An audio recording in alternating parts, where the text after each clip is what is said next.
In 2009, Street Fighter IV played a big role in revitalizing the fighting genre. It was as much a throwback to the days of Street Fighter II as it was a new experience. Anyone could pick up a controller and start throwing fireballs and launching uppercuts within minutes, but even after months of dedicated play, you'd still be learning new tricks. Now, in classic Capcom fashion, we get an updated version called Super Street Fighter IV. This is basically an expansion of last year's game, so you get the same fighting system, but with a whole bunch of added content built in around it. This game is much more geared for the type of player that likes to compete with others, with a much improved online suite and more options for play.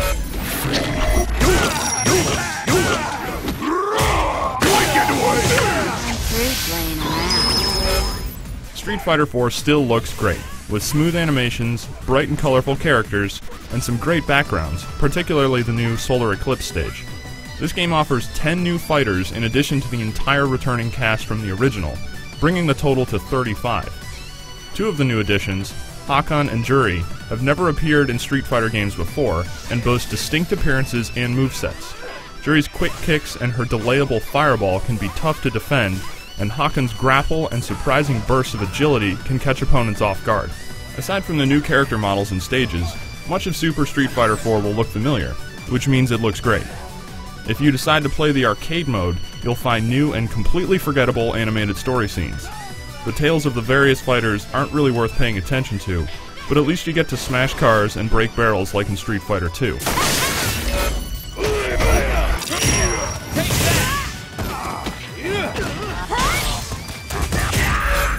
Since this is more of a content expansion than an attempt to overhaul Street Fighter IV's gameplay, there aren't any major changes to the basic fighting mechanics. Every returning character does get a new Ultra move though, which you can select before heading into a fight, and learning all the new moves and tricks of the added fighters will take some time. Thankfully, in this version, all of the playable characters are unlocked right from the very beginning. The majority of the additions here are in the online modes, offering you more ways to play. The standard ranked matches have been tweaked a little bit, so you'll get player points for wins, but also battle points that apply to specific characters. This system is an improvement over Street Fighter IV's, giving you a clearer picture of your skill with each individual fighter as well as overall, which is conveniently also tracked on the online leaderboards. There are also team battles for up to 8 players and an endless mode, which is meant to mimic the experience you'd get in arcades. Up to 8 can queue up and watch as 2 battle it out and comment the whole time. This means plenty of trash talking, or if you're playing with reasonable people, interesting conversation about how to chain new combos, which could be useful as a learning experience. If you're new and still trying to figure out how everything works, there's also an impressive replay channel that allows you to view a huge range of fights from around the Street Fighter community. You can pick from a constantly updated list, save replays if you like, and afterward, if you find a really good match, you can even invite in your friends to watch it together. This makes viewing matches between players better than you easy to do, which helps you learn and means you don't have to scour YouTube to find interesting clips. Get ready!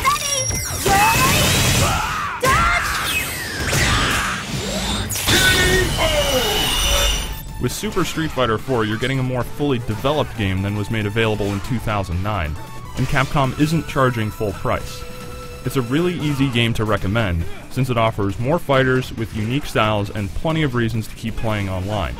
There's a lot that returns from Street Fighter IV, so I can understand if those who bought the original might be annoyed at having to pay more for this.